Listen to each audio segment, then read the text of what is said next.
Hello बच्चों, केम छो? जय स्वामीनारायण। આપણે ધોરણ 11 ની અંદર ચેપ્ટર નંબર 3 તત્વોનું વર્ગીકરણ ગુણધર્મની આવર્તિતતાના આજે આ 8મા લેક્ચરની અંદર લાસ્ટ લેક્ચરની અંદર પરમાણુય ત્રિજ્યા વિશે ભણ્યા હતા। એની અંદર આવર્તમાં પરમાણુય ત્રિજ્યા અને સમૂહમાં પરમાણુય ત્રિજ્યા વિશે ભણ્યા હતા। આજે આપણે પરમાણુય ત્રિજ્યાને અસર કરતા પરિબળો જે આગળના ટોપિકમાં ભણેલા છે એમાંથી થોડીક છાણવટ કરેલી છે જે તમારા નીટ માટે અને જી માટે તથા ગુજકેટ માટે, ગુજકેટ તો તમારા આવવાનું નથી, નીટ અને જી માટે ખાસ અગત્યનું છે। તો પરમાણુય ત્રિજ્યાને અસર કરતા પરિબળો, આ પરિબળની અંદર સૌથી પહેલું છે અસરકારક કેન્દ્રીય વીજભાર। અસરકારક કેન્દ્રીય વીજભાર એટલે ઝેડ ઇફેક્ટ। ઝેડ ઇફેક્ટ એટલે ઇલેક્ટ્રોનનું કેન્દ્ર તરફનું આકર્ષણ બળ। તો ઇલેક્ટ્રોનનું કેન્દ્ર તરફ આકર્ષણ બળ જેમ વધારે હોય તેમ અહીંયા પરમાણુ ત્રિજ્યાનું મૂલ્ય શું થાય? ઘટતું જાય। એટલે કે આ આપણું કેન્દ્ર છે, બરાબર? કેન્દ્રની ફરતે આ ઇલેક્ટ્રોન છે, કેન્દ્રની ફરતે આ ઇલેક્ટ્રોન। હવે જો અહીંયા ઝેડ વધારી દઈએ, શું વધારી દઈએ આપણે? ઝેડ વધારું, ઝેડ ઇફેક્ટ।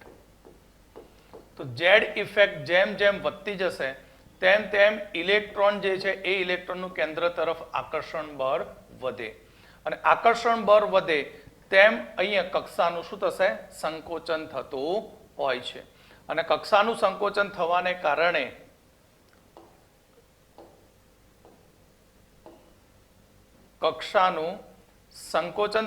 કારણે અહીંયા પરમાણુય ત્રિજ્યાનું મૂલ્ય શું થાય?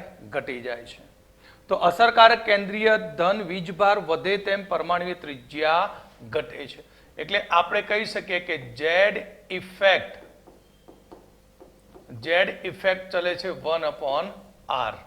એટલે કે ઝેડ ઇફેક્ટ વધે, કેન્દ્રીય વીજભારની અસરકારકતા વધતી જાય તેમ રેડિયસનું મૂલ્ય શું થાય? ઘટતું જાય છે। પહેલું પરિબળ। બીજું પરિબળ છે મુખ્ય ક્વોન્ટમ આંક।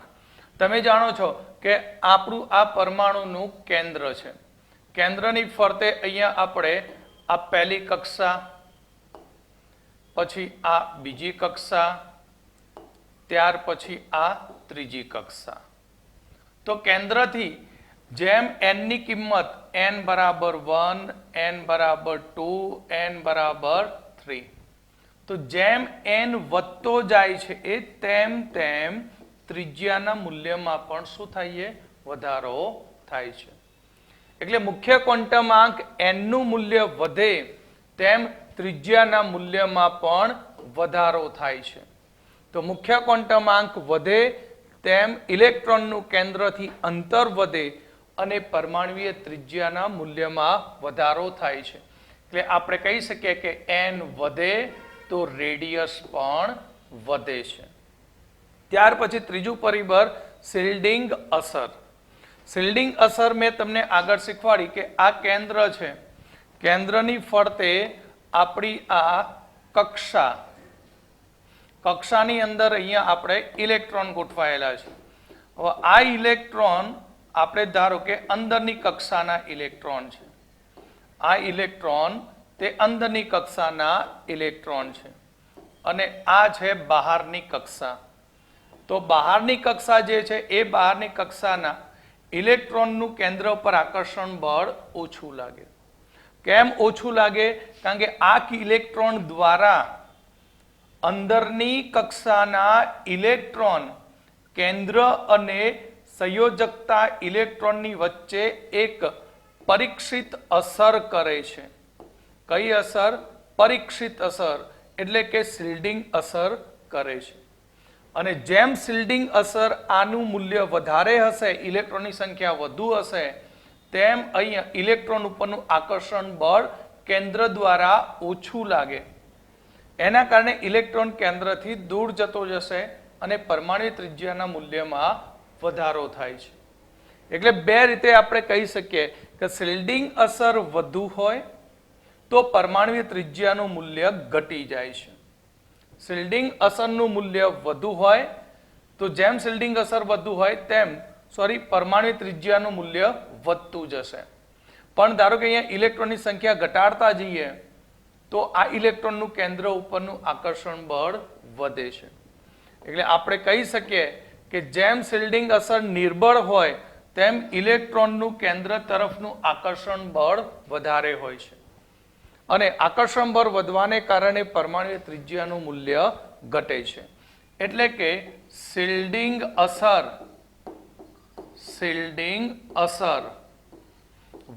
અહીંયા ઘટે તો રેડિયસ પણ ઘટે છે. ક્લિયર?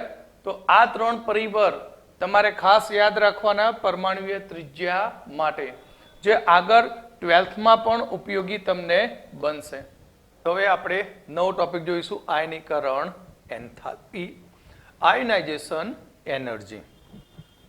આયનાઇઝેશન એનર્જી એટલે શું?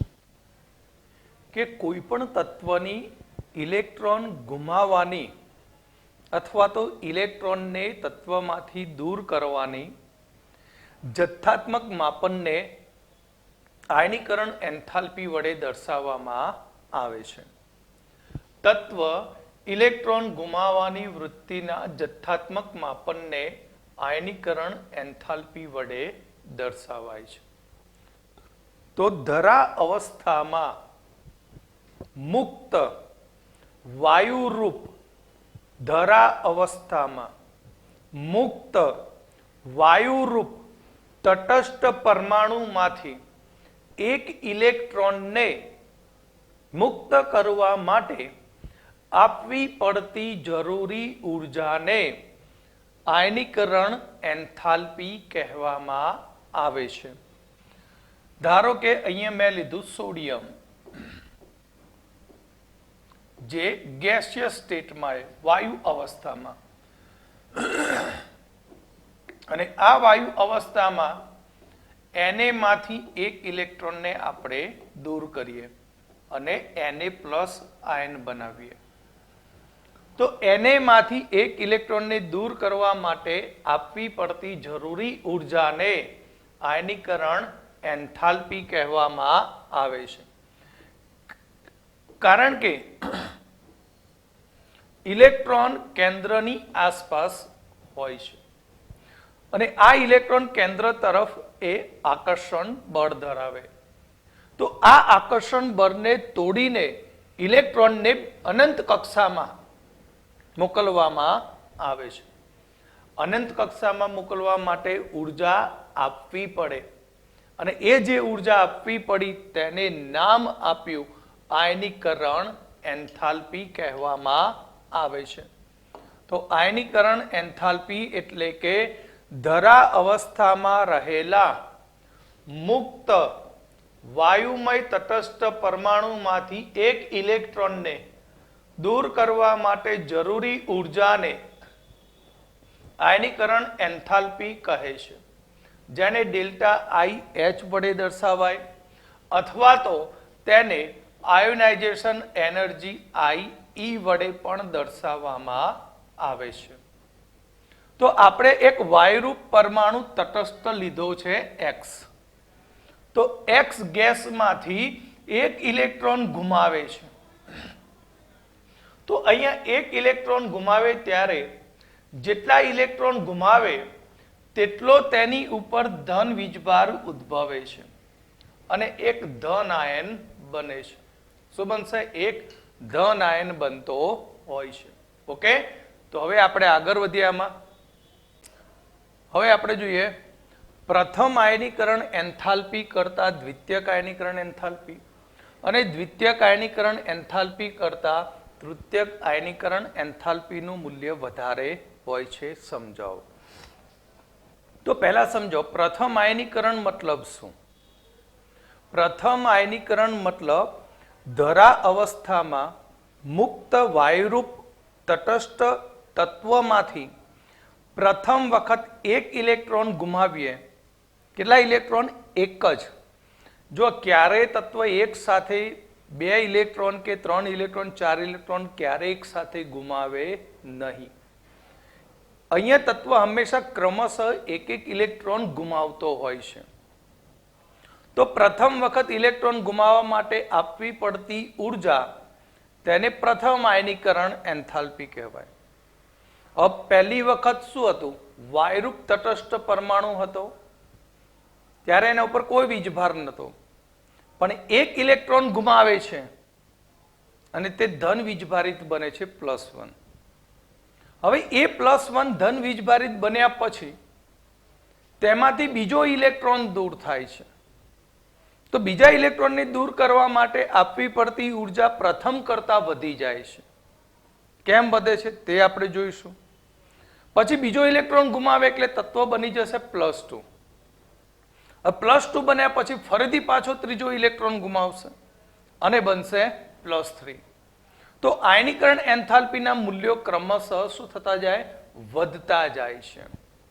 એટલે ધારો કે મેં અહીંયા એક લીધો એ પરમાણુ, વાયુરૂપ તટસ્થ એ પરમાણુ, અને આ એ પરમાણુ એક ઇલેક્ટ્રોન ગુમાવી અને બનશે A+ gas plus electron minus. તો આ પ્રથમ ઇલેક્ટ્રોનને દૂર કર્યો તો તેની આયોનાઇઝેશન એનર્જીને H1 કહીશું, Δ1H. તમે જાણો છો કે ધન આયન બને તો શું થાય? ઇલેક્ટ્રોનનું કેન્દ્ર તરફ આકર્ષણ બળ વધી જાય છે. ધારો કે આ પરમાણુમાં 3 ઇલેક્ટ્રોન છે. કેટલા ઇલેક્ટ્રોન છે? 3. તો આ કેન્દ્ર છે, કેન્દ્રની ફરતે ઇલેક્ટ્રોન, આ 1, 2 અને એક આ ત્રીજો ઇલેક્ટ્રોન. આ ત્રીજો ઇલેક્ટ્રોન ગુમાવી દીધો અને પહેલો ઇલેક્ટ્રોન ગુમાવ્યો એટલે પ્રથમ આયનીકરણ થયું. પ્રથમ આયનીકરણ થયું એટલે પોઝિટિવ ચાર્જ એમને એમ રહ્યો, પણ ઇલેક્ટ્રોનની સંખ્યા હવે પહેલા કરતા કેવી થઈ? ઓછી થઈ. માટે ઇલેક્ટ્રોન ઉપરનું આકર્ષણ બળ વધી જશે. પહેલા કેટલા ઇલેક્ટ્રોનનું આકર્ષણ હતું કેન્દ્ર ઉપર? 3નું.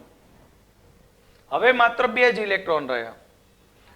હવે હું આમાંથી ત્રીજો ઇલેક્ટ્રોન દૂર કરું, બીજો ઇલેક્ટ્રોન દૂર કરું, હવે આમાંથી બીજો ઇલેક્ટ્રોન દૂર કરું તો હવે અહીંયા બની ગયો તો A+ ગેસ અને તેમાંથી બીજો ઇલેક્ટ્રોન રિલીઝ કરી A2+ ગેસ બનાવું પ્લસ ઇલેક્ટ્રોન માઇનસ, તો ΔI2 અરે Δ2H દ્વિતીયક આયનીકરણ થયું.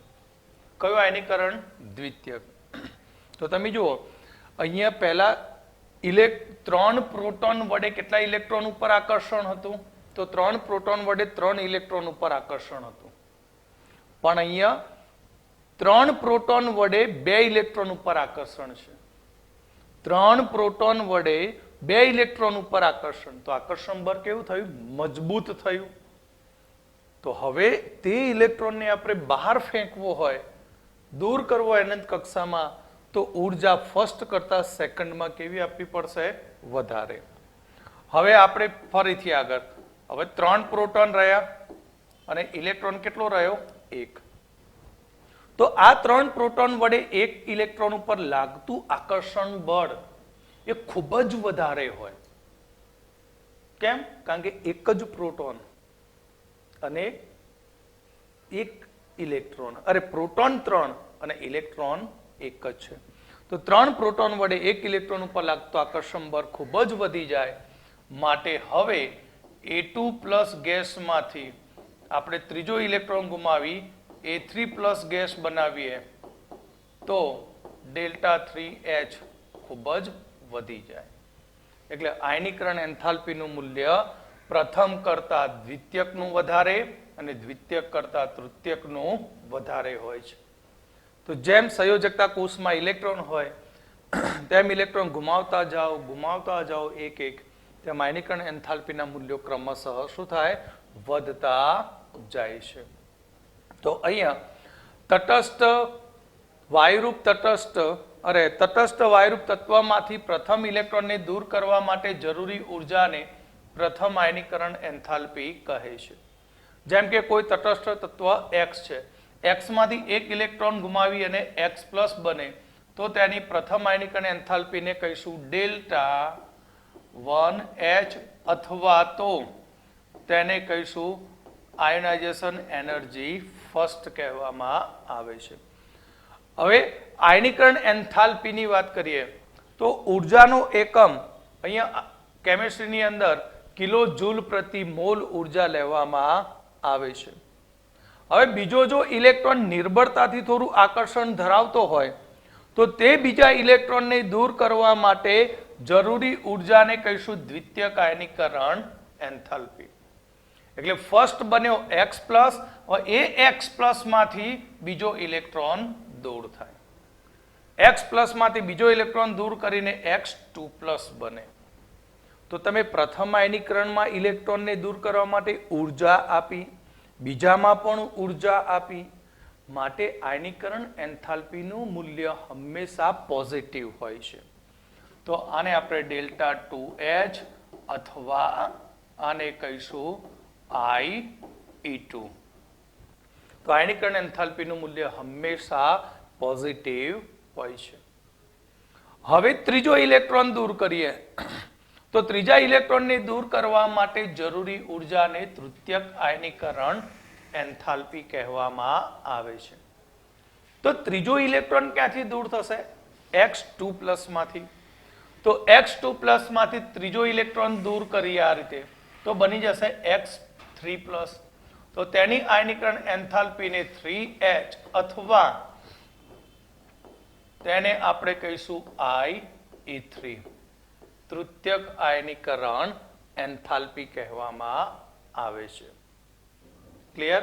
તો આના ઉપરથી સાબિત થયું કે પ્રથમ તટસ્થ પરમાણુમાંથી ઇલેક્ટ્રોન જેમ જેમ દૂર થઈ ધન વીજભારિત આયન બનતો જાય તેમ તેમ ઇલેક્ટ્રોનને દૂર કરવો વધુ ને વધુ મુશ્કેલ બનતો જાય છે. તટસ્થ પરમાણુમાંથી ઇલેક્ટ્રોન ગુમાવીને જેમ જેમ ધન વીજભારિત બનતો જશે તેમ તેમ તેમાંથી ઇલેક્ટ્રોનને દૂર કરવો વધુ ને વધુ મુશ્કેલ બનતો હોય છે.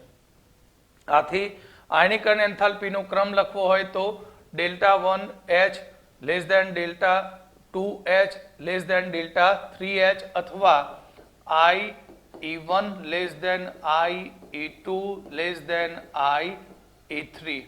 આ રીતે આપણે આયનીકરણ એન્થાલ્પીનો ક્રમ લખી શકીએ છીએ. ક્લિયર? તો ઉદાહરણ તરીકે એલ્યુમિનિયમ. એલ્યુમિનિયમ ફર્સ્ટ ઇલેક્ટ્રોન ગુમાવે અને Al પ્લસ આયન બનાવવા માટે પ્રથમ આયોનાઇઝેશન એનર્જી આપવી પડે છે 577 કિલો જૂલ પ્રતિ મોલ. હવે Al પ્લસ બન્યા પછી સેકન્ડ ઇલેક્ટ્રોન ગુમાવી Al2 પ્લસ બને ત્યારે આપવી પડતી સેકન્ડ આયોનાઇઝેશન એનર્જી જુઓ તો 1795 કિલો જૂલ પ્રતિ મોલ છે. ક્લિયર?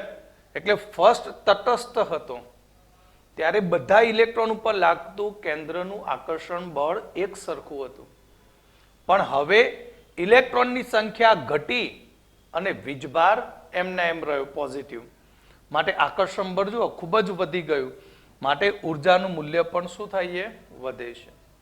એ જ પ્રમાણે Al+2 માંથી ત્રીજો ઇલેક્ટ્રોન ગુમાવી Al+3 બનાવીએ તો તેની તૃતીયક આયનીકરણ એન્થાલ્પીનું મૂલ્ય કેટલું છે? 2758 કિલો જૂલ પ્રતિ મોલ છે. તો આની ઉપરથી સાબિત થાય કે પ્રથમ કરતા દ્વિતીયક, દ્વિતીયક કરતા તૃતીયક આયનીકરણ એન્થાલ્પીનું મૂલ્ય વધુ હોય છે. તો હવે આપણે ખાસ એક અગત્યનો ટોપિક જોઈએ છે જે જી અને નીટ માટે ખાસ અગત્યનો છે. Very most IMP topic.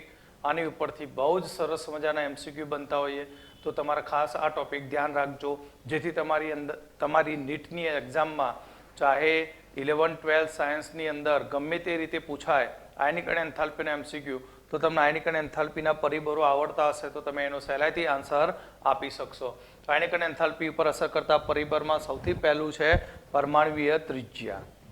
આયનાઇઝેશન energy, આયનીકરણ enthalpy અને પરમાણ્વીય ત્રિજ્યા એકબીજા સાથે વ્યસ્ત સંબંધ ધરાવે છે. પરમાણ્વીય ત્રિજ્યા એટલે ઇલેક્ટ્રોનનું કેન્દ્રથી અંતર.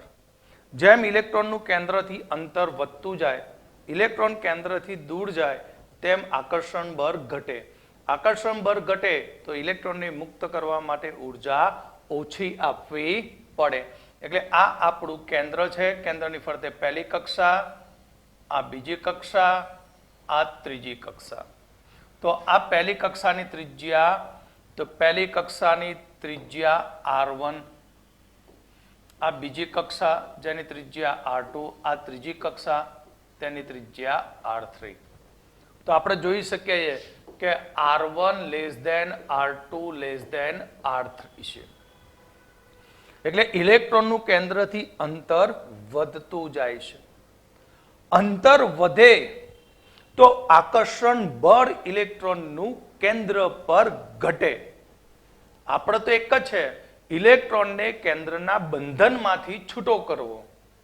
તો અંતર વધી જાય તો ઇલેક્ટ્રોનનું કેન્દ્ર પરનું આકર્ષણ બળ ઘટી જાય, માટે આયનીકરણ એન્થાલ્પીનું મૂલ્ય ઘટે છે. માટે આપણે લખી શકીએ કે આયોનાઇઝેશન એનર્જી ચલે છે 1/r. શોર્ટમાં આ રીતે આપણે યાદ રાખી શકીએ. ક્લિયર? તો અહીંયા આપણે કહીએ તો આયનીકરણ એન્થાલ્પી, પરમાણુય ત્રિજ્યા વધે તેમ આયનીકરણ એન્થાલ્પીનું મૂલ્ય ઘટે છે. કેમ? કારણ કે બંને વ્યસ્ત સંબંધ છે. કારણ કે ઇલેક્ટ્રોનનું કેન્દ્ર તરફનું આકર્ષણ બળ ઘટી જાય છે. પહેલું પરિબળ ફિનિશ. કમ્પ્લીટ સમજણ પડી ગઈ. નીટ માટે ખાસ અગત્યનું છે. અસરકારક કેન્દ્રીય વીજભાર જેમ વધે તેમ આયનીકરણ એન્થાલ્પીનું મૂલ્ય વધે છે. અસરકારક કેન્દ્રીય વીજભાર વધે તેમ આયનીકરણ એન્થાલ્પીનું મૂલ્ય વધતું જાય. એક સિમ્પલ ઉદાહરણ આપી દઉં તમને કે સોડિયમ, મેગ્નેશિયમ અને એલ્યુમિનિયમ. આની અંદર 11, આમાં 12, આમાં 13. ઓકે, આની ઇલેક્ટ્રોન રચના બાહ્યકોષની 3s1, આની 3s2, આની છે 3s2 3p1. ઓકે, તો અહીંયા તમારો કેન્દ્રીય વીજભાર વધતો જાય છે. શું વધતો જાય? કેન્દ્રીય વીજભાર. પણ ત્રણેય માટે n ની કિંમત કેવી છે? સરખી. તો જેમ અસરકારક કેન્દ્રીય વીજભાર વધુ હોય તેમ ઇલેક્ટ્રોનનું કેન્દ્ર પર આકર્ષણ બળ વધતું હોય છે. એટલે આ આપણું કેન્દ્ર છે. કેન્દ્રની ફરતે પહેલી કક્ષા, બીજી કક્ષા અને આ ત્રીજી કક્ષા. n બરાબર 3 છે. ઇલેક્ટ્રોન પહેલો એક અહીંયા ઉમેર્યો આપણે. ઓકે, ઇલેક્ટ્રોન પહેલો અહીંયા ઉમેર્યો ત્યારે કેટલા પ્રોટોન હતા? 11. બીજો ઇલેક્ટ્રોન ઉમેર્યો એટલે 2 ઇલેક્ટ્રોન કરે તો પ્રોટોન થયા 12. ત્રીજો ઇલેક્ટ્રોન ઉમેર્યો આપણે તો ત્રીજો ઇલેક્ટ્રોન ઉમેર્યો તો પ્રોટોન કેટલા થયા? 13.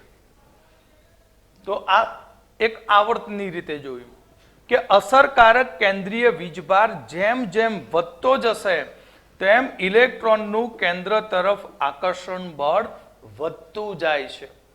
અને જેમ આકર્ષણ બળ વધે તેમ ઇલેક્ટ્રોનને તોડીને દૂર લઈ જવા માટે આપવી પડતી ઉર્જા વધારે આપવી પડે. માટે અસરકારક કેન્દ્રીય વીજભાર જેમ વધતો હોય છે તેમ આયનીકરણ એન્થાલ્પીનું મૂલ્ય વધતું હોય છે. કારણ કે અસરકારક કેન્દ્રીય વીજભાર જેમ વધે તેમ ઇલેક્ટ્રોનનું કેન્દ્ર તરફનું આકર્ષણ બળ વધે છે. ઓકે, હવે આપણે ત્રીજું પરિબળ જોઈશું. કક્ષકની શિલ્ડિંગ અસર અથવા તો સ્ક્રીનિંગ અસર. શિલ્ડિંગ અસર અથવા સ્ક્રીનિંગ અસર એટલે શું? આ ટોપિક હું આજે ચોથી વખત ભણાઈ રહ્યો છું કે આ કેન્દ્ર છે. કેન્દ્રની ફરતે આ એક કક્ષક, બરાબર, અને આ કક્ષકની ઉપર ઇલેક્ટ્રોન છે.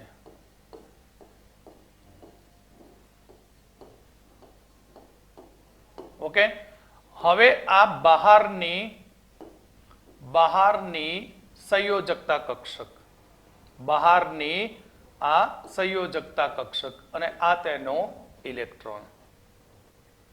તો આ અંદરની કક્ષકના ઇલેક્ટ્રોન કેન્દ્ર, કોણ? કેન્દ્ર. અને આ સંયોજકતા કોષ, સંયોજકતા કોષ. તો સંયોજકતા કોષનો આ ઇલેક્ટ્રોન.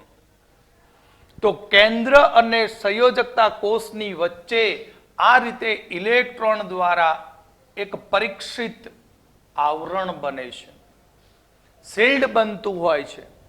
અને એ શિલ્ડને કહેવામાં આવશે સ્ક્રીનિંગ અસર અથવા તો શિલ્ડિંગ અસર કહેવામાં આવે છે. અને આ શિલ્ડિંગ અસર જેટલી વધુ હોય આ ઇલેક્ટ્રોનને અંદર ઘૂસવા દે નહીં. એનું આકર્ષણ કેવું કરી દે? ઓછું કરી દે. પણ આ ઇલેક્ટ્રોનની સંખ્યા ધીમે ધીમે ઘટાડી દઈએ અને શિલ્ડિંગ અસર કેવી કરીએ? નિર્બળ કરીએ.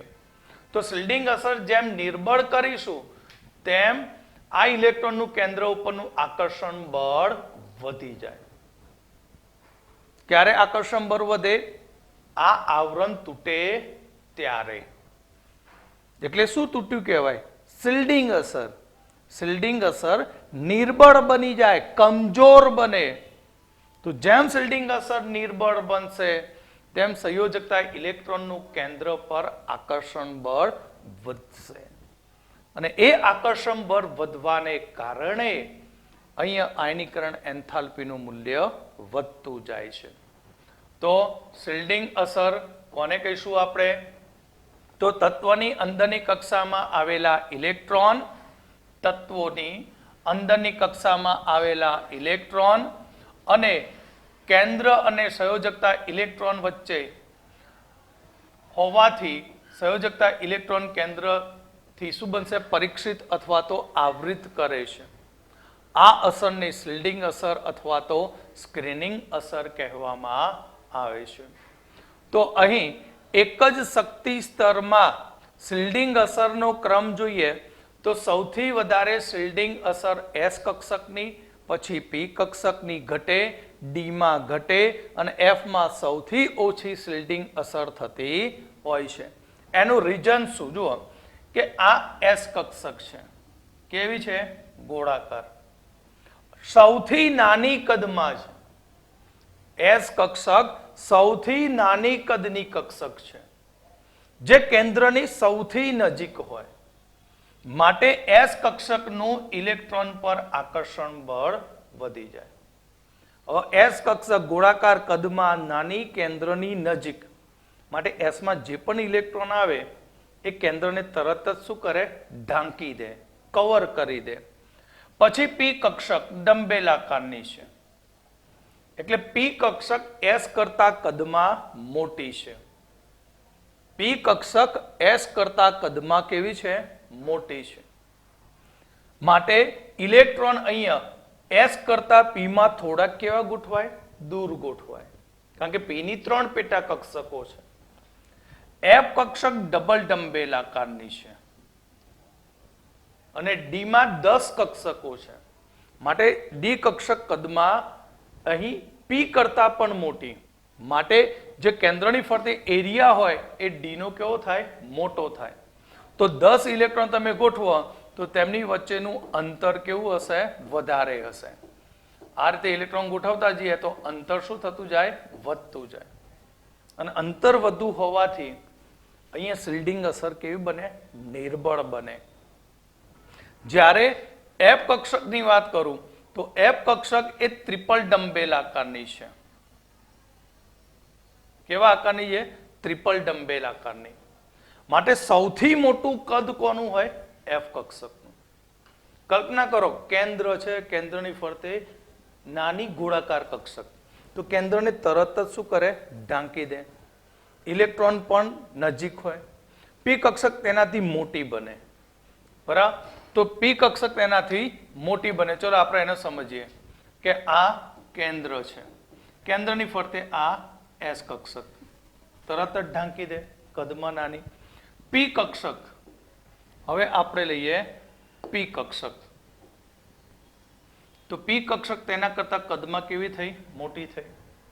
તો ઇલેક્ટ્રોન કેવા ગોઠવાશે? અહીંયા 2 ગોઠવાયા. તો અહીંયા ઇલેક્ટ્રોન જે ગોઠવણી પામે એ ઇલેક્ટ્રોન વચ્ચે ડિસ્ટન્સ શું હોય? વધારે હોય. માટે બહારનો કોઈ પણ ઇલેક્ટ્રોન કેન્દ્ર ઉપર આકર્ષણ પામી શકે.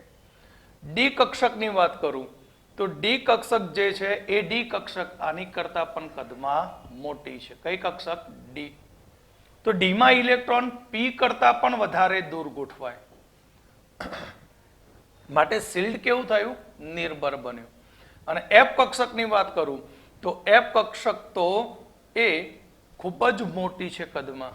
કયું કક્ષક? એફ. તો એફમાં ઇલેક્ટ્રોન વચ્ચેના અંતર ખૂબ જ વધારે હોય. અંતર ખૂબ વધુ હોય તો ધન વીજભાર સીધો બહાર ફટાક દઈને અહીંયાથી શું થાય? બહાર પહોંચી જાય અને બહારના ઇલેક્ટ્રોનને સહેલાઈથી આકર્ષણ લગાવી શકે. ક્લિયર? તો જેમ કક્ષકનું કદ મોટું હોય તેમ શિલ્ડિંગ અસર જે થતી હોય એ શિલ્ડિંગ અસર એ નિર્બળ બનતી હોય છે. માટે એફ કક્ષકમાં આવતા ઇલેક્ટ્રોનનું કેન્દ્ર ઉપર આકર્ષણ બળ વધી જાય. તો અહીંયા એક જ શક્તિ સ્તર કયું છે એટલે 4s કરતા 4p અને 4p કરતા 4d 4d કરતા 4f ની શિલ્ડિંગ અસર સૌથી નિર્બળ હોય છે. જવાબદાર કોણ બને? એનું પરમાણુનું કદ. કક્ષકનું કદ. જેમ કક્ષકનું કદ વધે એમ શિલ્ડિંગ અસર નિર્બળ બનતી હોય છે. તો મેં તમને સમજાવી દીધું કે જેમ કક્ષકનું કદ મોટું થતું જાય તેમ ઇલેક્ટ્રોનનું કેન્દ્ર તરફનું આકર્ષણ બળ શું થતું જાય? વધતું જાય. અહીંયા ઇલેક્ટ્રોનનું કક્ષક એસ કક્ષકના ઇલેક્ટ્રોન કેન્દ્રની સૌથી નજીક હોય, પી કક્ષકના ઇલેક્ટ્રોન આ શિલ્ડિંગ અસર છે. પણ હવે આપણે કદની રીતે જોઈએ તો કોના ઇલેક્ટ્રોન કેન્દ્ર તરફ વધુ આકર્ષણ ધરાવે? તો એસ ના ઇલેક્ટ્રોન, પછી પી ના ઇલેક્ટ્રોન, પછી ડી ના ઇલેક્ટ્રોન અને એફ ના ઇલેક્ટ્રોન. આ કોને આધારે વાત કરી? આપણે કદને આધારે. અહીંયા આપણે કોની વાત કરી? શિલ્ડિંગની. એસ કક્ષકનું કદ સૌથી નાનું માટે કેન્દ્રની સૌથી નજીક માટે તેના ઇલેક્ટ્રોનનું કેન્દ્ર ઉપર આકર્ષણ બળ વધારે હોય. ત્યાર પછી પી કક્ષક પછી ડી પછી એફ. તો આયનીકરણ એન્થાલ્પીનો ક્રમ જોઈએ તો એસ કક્ષક માટે સૌથી વધારે, પી કક્ષક માટે તેનાથી ઓછો અને ડી કક્ષક માટે તેનાથી ઓછો અને એફ માટે સૌથી ઓછો આયનીકરણ એન્થાલ્પીનો ક્રમ હોય છે. ચોથું પરિબળ એ ખાસ અગત્યનું મોસ્ટ આઈએમપી પરિબળ છે જે છે અર્ધપૂર્ણ અને સંપૂર્ણ ભરાયેલી કક્ષકો. તો એ શિલ્ડિંગ અસરની વાત આપણે આગળ ભણી ગયા. તો અહીંયા અર્ધપૂર્ણ અને સંપૂર્ણ ભરાયેલી કક્ષકોની સ્થાયીતા. બીજા ચેપ્ટરમાં ભણી ગયા કે અર્ધપૂર્ણ ભરાયેલી કક્ષકો એટલે P3 D5 F7 અથવા સંપૂર્ણ ભરાયેલી P6 D10 અને F10. આ પ્રકારની ઇલેક્ટ્રોન રચના ધરાવતા તત્વ એ વધુ સ્થાયી હોય છે. એસ કક્ષક માટે અર્ધપૂર્ણ ના હોય, મગજમાં ફિક્સ કરજો. એસ કક્ષક માટે હંમેશા 2 જ હોય સ્થાયી અવસ્થા. NH2 એ તેની સૌથી સ્થાયી અવસ્થા બનતી હોય છે.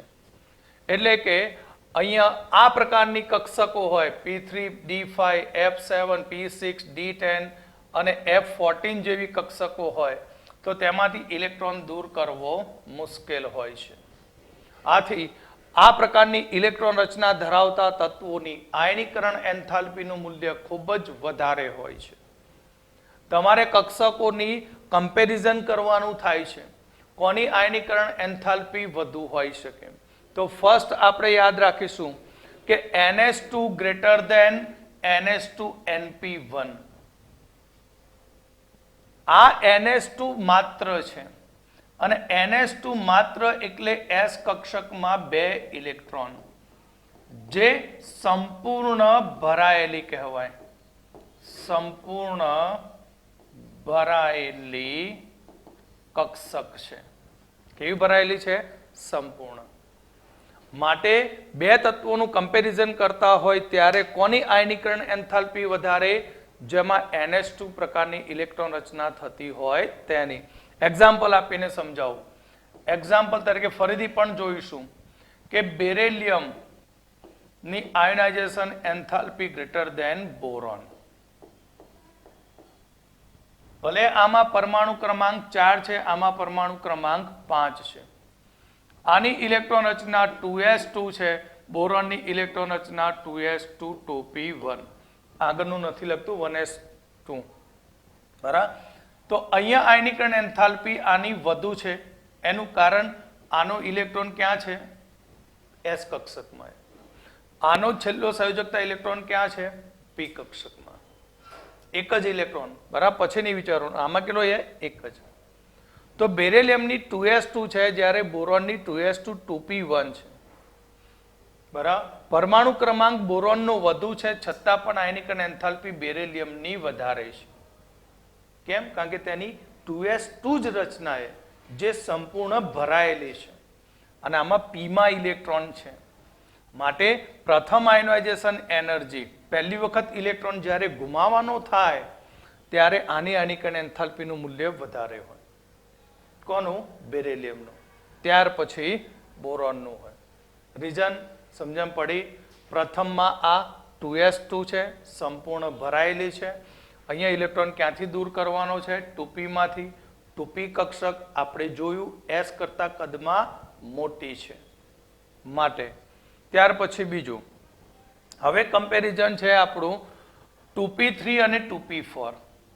તો જે તત્વની ઇલેક્ટ્રોન રચના 2p3 પ્રકારની હોય તેની આયનીકરણ એન્થાલ્પી 2p4 કરતા વધારે હોય. np3 હોય અને np4, તો np3 ઇલેક્ટ્રોન રચના ધરાવતા તત્વની આયનીકરણ એન્થાલ્પીનું મૂલ્ય પ્રથમ, કયું? એ પણ પ્રથમ આયનીકરણ એન્થાલ્પીનું મૂલ્ય વધુ હોય છે. એક્ઝામ્પલ તરીકે નાઇટ્રોજન અને ઓક્સિજન. Nitrogen 7, oxygen 8. નાઇટ્રોજનની ઇલેક્ટ્રોન રચના 2s2 2p3, oxygen 2s2 2p4. તો આ પી કક્ષક અર્ધપૂર્ણ છે કારણ કે પીની 3 પેટા કક્ષકો છે. પીની પેટા કક્ષકો કેટલી છે? 3. અને ત્રણેયમાં એક એક ઇલેક્ટ્રોન સમાંતર સ્પિનથી ગોઠવાય તો તેની સ્થાયીતા વધી જાય. અર્ધપૂર્ણ. અને આની અંદર જોઈએ તો 4 ઇલેક્ટ્રોન છે. તો 1 2 3 અને હુંડ મુજબ આ ચોથો ગયો. તો આ પીમાં 2 ઇલેક્ટ્રોનનું જોડકું બની જાય અને એક જ કક્ષકમાં 2 ઇલેક્ટ્રોન દાખલ થવાને કારણે ઇલેક્ટ્રોન વચ્ચેનું અપાકર્ષણ બળ વધી જાય છે. કારણ કે આ બંનેની સ્પિન સમાંતર છે પણ આ બંનેની સ્પિન પરસ્પર વિરુદ્ધ. માટે ઇલેક્ટ્રોન વચ્ચેનું અપાકર્ષણ વધવાને કારણે ઓક્સિજનમાંથી એક ઇલેક્ટ્રોન ગુમાવવો સહેલો બને. માટે પ્રથમ આયનીકરણ એન્થાલ્પી નાઇટ્રોજનની વધારે હોય છે. ત્યાર પછી આપણે જોઈએ np6 ઇલેક્ટ્રોન રચના હોય તેની આયનીકરણ એન્થાલ્પી np5 કરતા વધારે હોય છે. કારણ કે ઉમદા વાયુ બની જાય જેમ કે ફ્લોરિન અને નિયોન. ફ્લોરિનની ઇલેક્ટ્રોન રચના 2s2 2p5, નિયોનની ઇલેક્ટ્રોન રચના 2s2 2p6. તો આ તો p6 બની અને આ p6 એટલે સંપૂર્ણપણે ભરાયેલી છે અને સંપૂર્ણપણે ભરાયેલી કક્ષક હોય તે તત્વોની સ્થાયીતા વધારે હોય. માટે આવર્ત કોષ્ટકની અંદર આપણે જોઈએ તો ફ્લોરિન કરતા નિયોનની આયનીકરણ એન્થાલ્પીનું મૂલ્ય વધુ છે. ઓકે, તો વિદ્યાર્થીઓ અહીંયા જે આયનીકરણ એન્થાલ્પીના આપણે 4 પરિબળ જોયા એ 4 પરિબળ ખૂબ જ સારી રીતે તમે સમજી લેજો. તો નેક્સ્ટ લેક્ચરની અંદર આના ઉપરથી કેવા પ્રકારના ક્વેશ્ચન પૂછી શકાય નીટમાં અને જીમાં તેના વિશે આપણે ડીપમાં ચર્ચા કરીશું. એટલે આવતું લેક્ચર એ ફક્ત આયનીકરણ એન્થાલ્પી માટેનું છે અને એ પણ ખૂબ જ અગત્યનું છે. અહીંયા તમને માત્ર પ્રથમ આયનીકરણની વાત કરી, ત્યાં હું દ્વિતીયક આયનીકરણ સાથે ઉદાહરણ આપીને તમને સમજાવીશ. ઓકે.